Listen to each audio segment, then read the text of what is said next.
Ladies and gentlemen, welcome back to our YouTube channel once again. And it is my hope and prayer that this video is actually going to find you guys in good health.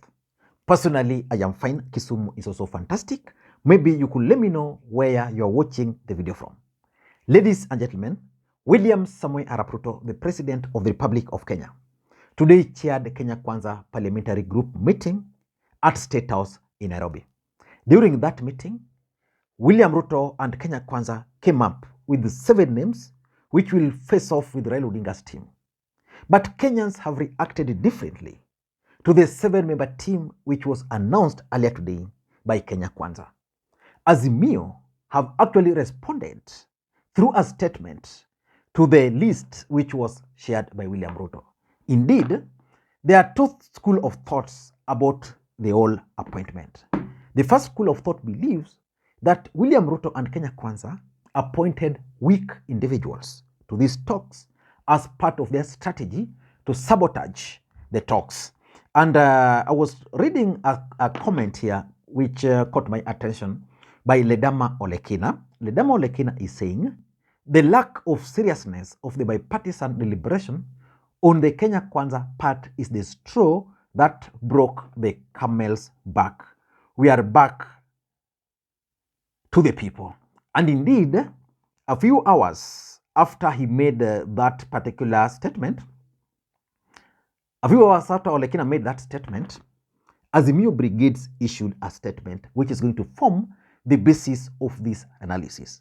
Again, Opiyo Wandayi, who is the minority leader at the National Assembly, also had this to say. Let me just get you what he's saying here, that we are totally surprised at the fact that Kenya Kwanza has bravely appointed a member of the Azimio coalition. They are starting this process on the wrong foot. They are demonstrating the utmost bad faith and lack of goodwill.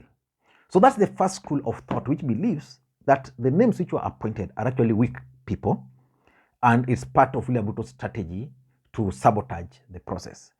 And then there is the second school of thought, which believes that the appointment of the 7 members is actually a positive signal from William Samoei Arap Ruto, and that if you scrutinize deeply the names of those who have been appointed, then you get a clear picture.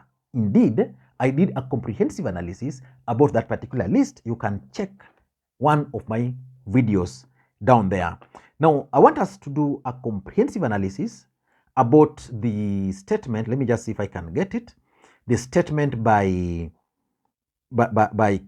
Azimio in response to William Ruto's team, because in that statement, Azimio are actually reviving public barazas, or what they are calling public rallies. But for me, I just read demonstrations. Before we do that, in case you are watching this channel for the first time, please take a second or two, click that subscribe button so that next time we produce a video like this, YouTube will automatically notify you. What we do on this channel is that we analyze politics in a way you can't find any other place. So the best thing, subscribe. And to the subscribers, I want to continue thanking you guys for your continued support. Without that support, this channel cannot be where it is. And I want to take this opportunity to thank the following people whose names are scrolling down there for the coffee which I received. Paulo Waria, thank you so much. Frederick, Karibu.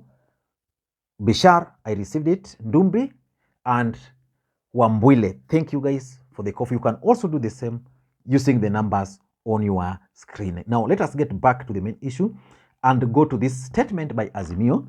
The statement is actually authored by Wycliffe Ambetsa Oparanya, who is the chair Azimio Executive Council, dated 11th today. Now, I'll go verbatim before I get into the meat of this statement. It's saying, on 1st April 2023, we called off street demonstrations against the Kenya Kwanza regime to give way for a structured dialogue on issues we feel are crucial to the well-being of the country, namely the high cost of living, the high cost of unga, fuel, electricity, and school fee. They are very specific now. You know, previously it used to be the high cost of living. Now they are very specific on specific things: unga, fuel, electricity, and school fee, which is affecting Kenyans in general. They're also talking of opening and audit of IBC servers. I don't think this will be granted. Indeed, if it will be granted, it will put everything to rest. For example, if the servers are opened and it proves that Ruto won, Raila Odinga will have to go back to the drawing board. Number 3, they're saying protection of the letter and the spirit of fidelity to multi-party democracy. That was not original demand, but I can see it's now getting its way here.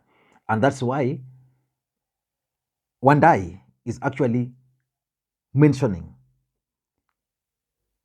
a member of their coalition who is Eden Kainana.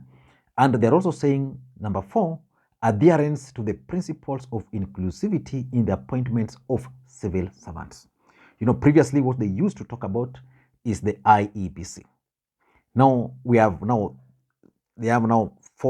2 more issues. We'll see how all those other issues are going to come up, because there is a strong feeling that the current regime is favoring specific tribes. And it's saying it is in this regard that we make the following pronouncement. Now I want us to begin the analysis from here, because now here is where the analysis begins. Number 1, we have today appointed Senior Counsel Honorable Otiende Amolo, Paul Otiende Amolo, to serve as the chair of the 7-member team of negotiators agreed on last week. So which means moving forward, Otiende Amolo is going to chair the Azimio team. He's now the team leader, because if you follow politics closely, what Raila Odinga and Azimio had proposed is that they were going to form bipartisan committee, and that bipartisan committee was going to have almost equal number of members, but they were going to have co-chair. So Azimio was supposed to give a chair, Kenya Kwanza a chair. I saw Azimio nominated 7 people, Kenya Kwanza also nominated 7 people. So of the 7, Kenya Kwanza will nominate a chair. On the other side, Azimio has nominated Otiende Amolo. The question is, why do you think they have nominated Otiende Amolo? For me, they have nominated Otiende Amolo based on several factors. Number 1, Otiende Amolo is a bit sober.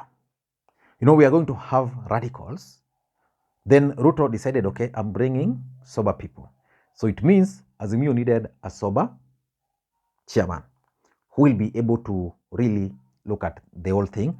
And the fact that Otiende Amolo is a senior counsel means he will also pay very close attention to the details of the talks.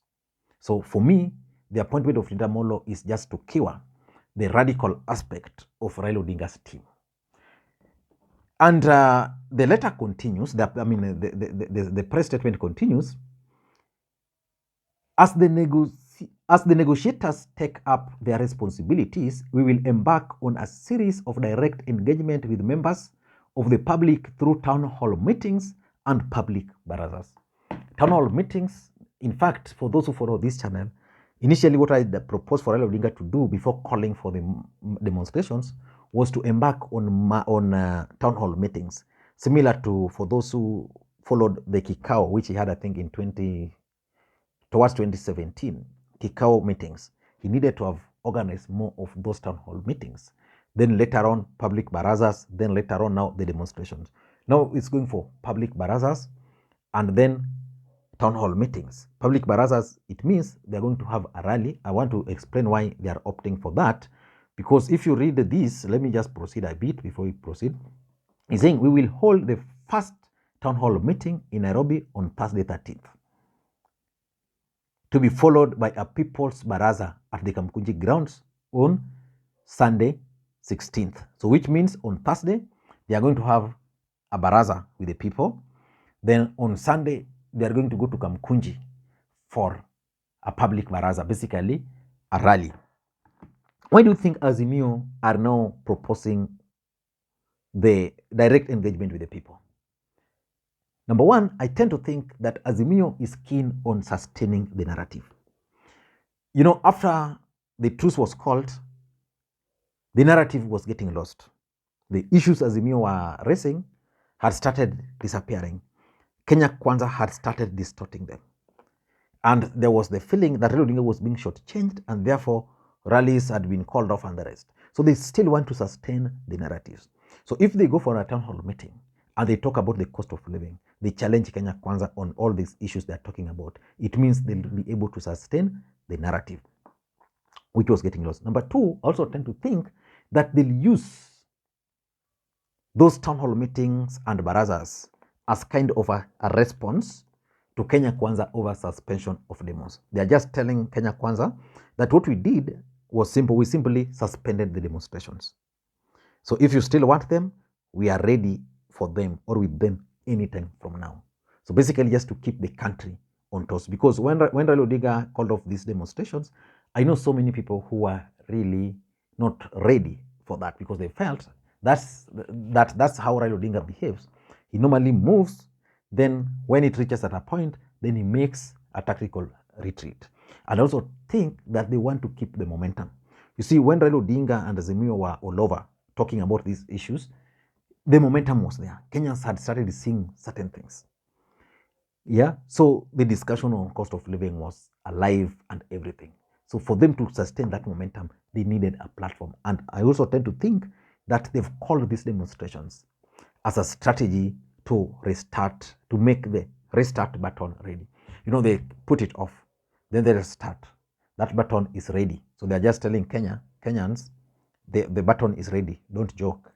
Wacheze kidogo, we just shift the gear. So for me, that's why they've appointed to hold those public meetings. And they are proceeding here that the purpose of the town hall meetings and public barazas is to enable the party explain to the people where we are and the upcoming course of action following the suspension of the demonstrations.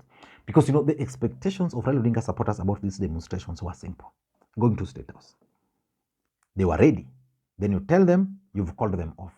No nothing, no nothing. So basically, they are going to use these forums to explain to them their plans after they suspended the protest. And they are saying that the letter and the spirit of fidelity to multipartism must be entrenched in the ongoing negotiations.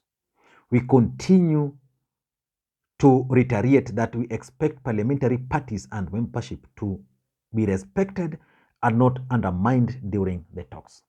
So basically, when we talk of undermining, it means you have Azimio talking with two mouths. There's Kenyan here, then there is speaking on behalf of Jubilee. Then you even have issues on the issue of Jubilee being part of Kenya Kwanza. Who is the owner of Jubilee? When did Jubilee move to Kenya Kwanza? Who authorized them? So that's the sabotage they are talking about here. And they're saying Azimio remains committed to the spirit of the Easter deal that saw the two parties to commit to dialogue and call on Kenya Kwanza to come to the table with clean hands, unclenched fist, and a commitment to an honest and transparent process that engages on all issues bedeviling our country, namely extremely high cost of living, electoral injustice that we have swept under the carpet for decades, safeguarding multipartism, and safeguarding our civil service from politics. So let us wait and see how all these things are going to unfold. But if you ask me, either Ruto is too smart for Azimio, and therefore Azimio are not understanding it, or this deal is way beyond these members of parliament. Thank you guys. Until next time, this is Lee Makwiny.